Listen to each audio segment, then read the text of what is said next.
Hi guys, ಎಲ್ಲರಿಗೂ ನಮಸ್ಕಾರ. ನಾವು ಯಲಹಂಕದಿಂದ ಮಂತ್ರಾಲಯಕ್ಕೆ ಹೋಗ್ತಾ ಇದ್ದೀವಿ. ಯಲಹಂಕ ರೈಲ್ವೆ ಸ್ಟೇಷನಲ್ಲಿ ಇದ್ದೀವಿ ನೋಡಿ. ಇವಾಗ ನಾವು ಬುಕ್ ಮಾಡಿ ಸ್ಲೀಪರ್ ಕೋಚು. ಫೈನಲಿ ನಮ್ಮ ಟ್ರೈನ್ ಆದರೆ ಬಂತು. ಈಗ ಟ್ರೈನಲ್ಲಿ ಹೋಗ್ತೀವಿ. ಸಿಕ್ಕಾಪಟ್ಟೆ ರಶ್ ಇದೆ ಗಾಯ್ಸ್.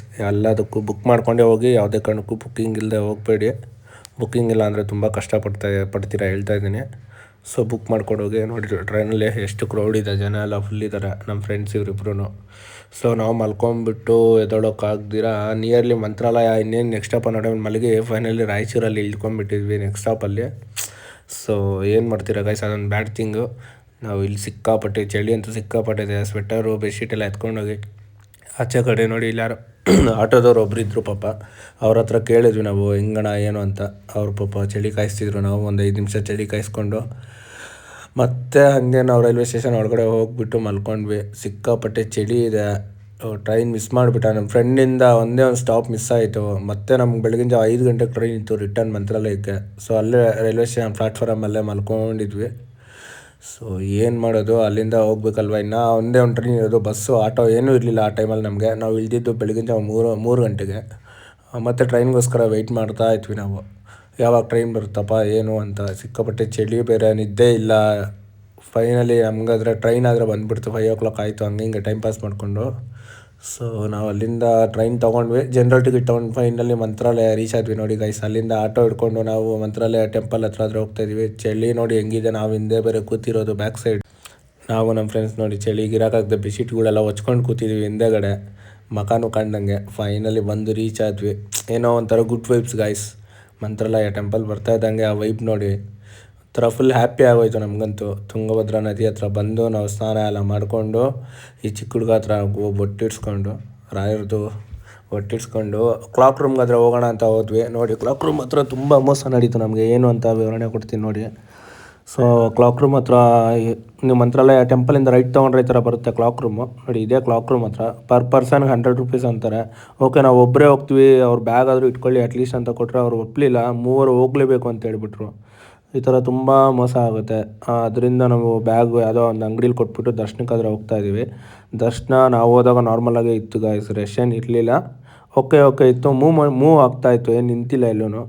ಸೊ ಆರಾಮಾಗಿ ನಾವು ದರ್ಶನಕ್ಕಾದರೆ ಹೋದ್ವಿ, ರಾಯರ ದರ್ಶನಕ್ಕೆ. ನೋಡಿ ಎಷ್ಟು ಜನ ಇದ್ದಾರೆ.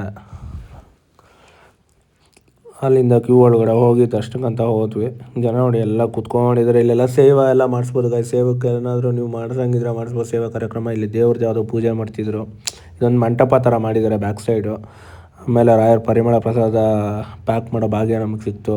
ಫೋಟೋಸ್ ತೊಗೊತಿದ್ವಿ. ಅವರೇ ಬಂದು ಕರೆದ್ರು, ಬನ್ನಿ ಪ್ಯಾಕ್ ಮಾಡಿ ಅಂತ. ಫುಲ್ ಖುಷಿ ಆಗೋಯ್ತು. ನಾವು ಅಂದ್ಕೊಂಡಿದ್ವಲ್ಲಪ್ಪ ಹೆಂಗಪ್ಪ ಏನಂತ.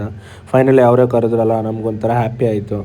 ಪರಿಮಳ ಪ್ರಸಾದ ಕಟ್ಟೋ ಭಾಗ್ಯ ಸಿಕ್ತಲ್ಲಪ್ಪ ನಮಗೆ ಅಂತ ಸಿಕ್ಕಾಪಟ್ಟೆ ಖುಷಿಪಟ್ವಿ ನಾವು ನಮ್ಮ ಫ್ರೆಂಡ್ಸ್ ಎಲ್ಲರೂ. ಅದೊಂದು ಭಾಗ ಒಂದು 1 hour ಅಲ್ಲೇ ಕಟ್ಟಿದ್ವಿ.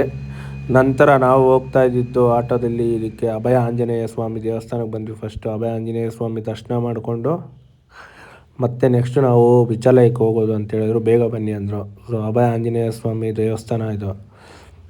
ತುಂಬ ಜನ ಇದ್ದರು ಗೈಸ್. ಅಲ್ಲೆಲ್ಲ ಸಿಕ್ಕಾಪಟ್ಟೆ ಜನ. ನೋಡಿ ಇವಾಗ ಸ್ಯಾಟರ್ಡೆ ಟೈಮ್ ಅಲ್ವಾ, ಅದಕ್ಕೇ ಅಭಯ ಆಂಜನೇಯ ಏನು 2 ನಿಮಿಷದಲ್ಲಿ ದರ್ಶನ ಆಗೋಗುತ್ತೆ. ಹೋಗ್ಬಿಟ್ಟು ದರ್ಶನ ಮಾಡ್ಕೊಂಡು ಬಂದುಬಿಡೋದೇನೆ. ಸೊ ಆಮೇಲೆ ಬಿಚ್ಚಾಲಯ ಬಂದ್ವಿ. ನೋಡಿ ಬಿಚ್ಚಾಲಯದಲ್ಲಿ ಸ್ಕೂಲ್ ಮಕ್ಕಳೆಲ್ಲ ಬಂದಿದ್ದರು. ನದಿ ನೋಡಿ ಕಣ್ ತುಂಬ್ಕೊಬೋದು. ಎಷ್ಟು ಖುಷಿ ಆಗುತ್ತೆ. ಆ ಜಾಗ ಎಲ್ಲ ಬಿಟ್ಟು ಬರೋಕ್ಕೆ ಮನಸ್ಸಾಗಲ್ಲ, ಅಷ್ಟೊಂದು ಖುಷಿ ಆಗುತ್ತೆ.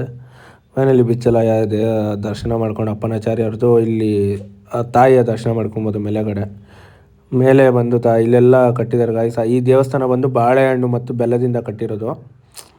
ಹಾಗಾಗಿ ತುಂಬ ಚೆನ್ನಾಗಿದೆ ದೇವಸ್ಥಾನ.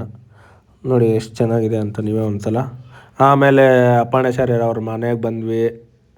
ಇಲ್ಲಿ ರಾಯರು ಇರ್ತಿದ್ರು ಅವ್ರ ಜೊತೆಗೆ ಅಂದ್ಬಿಟ್ಟು. ಸೊ ಇಲ್ಲೂ ಜನ ಇದ್ದರು ನೋಡಿ. ಒಂಥರ ಮನೆ ಇದು. ರಾಘವೇಂದ್ರ ಸ್ವಾಮಿಗಳು ಅಪ್ಪಣಾಚಾರ್ಯರು ಇಬ್ಬರು ಇಲ್ಲಿದ್ದರು. ಅವ್ರ ಶಿಷ್ಯರ ಮನೆ ಇದು. ಇಲ್ಲೇ ವಾಸ ಮಾಡ್ತಿದ್ರು ರಾಯರು. ಎಲ್ಲ ನೋಡಿಕೊಂಡು ಇಲ್ಲಿ ಆಮೇಲೆ ನಾವು ಹೋಗಿದ್ದೆ ಪಂಚಮುಖಿ ಆಂಜನೇಯ ಸ್ವಾಮಿ ದೇವಸ್ಥಾನಕ್ಕೆ. ಸಿಕ್ಕಾಪಟ್ಟೆ ರಶ್ ಅಂದರೆ ರಶ್. ನಮ್ಮನ್ನು ಬ್ಯಾಕ್ ಸೈಡ್ ನಿಲ್ಲಿಸಿದ್ರು ಆಟೋದಲ್ಲಿ. ರಶ್ ಹೆಂಗಿತ್ತು ಅಂದರೆ ನೀವು ಕಾಲು ಹಿಡಿಯೋಕ್ಕಾಗಲ್ಲ. ಮಿನಿಮಮ್ 2 hours ಬೇಕು ಕ್ಯೂವಲ್ಲಿ ಹೋಗ್ಬಿಟ್ರೆ ದರ್ಶನಕ್ಕೆ. ನೋಡಿ ಎಷ್ಟು ರಶ್ ಇದೆ. ಆಮೇಲೆ ಇಲ್ಲಿ ಬಂದು ತಾಯಿಯ ದರ್ಶನ ಮಾಡ್ಕೊಬೋದು, ಲಕ್ಷ್ಮೀ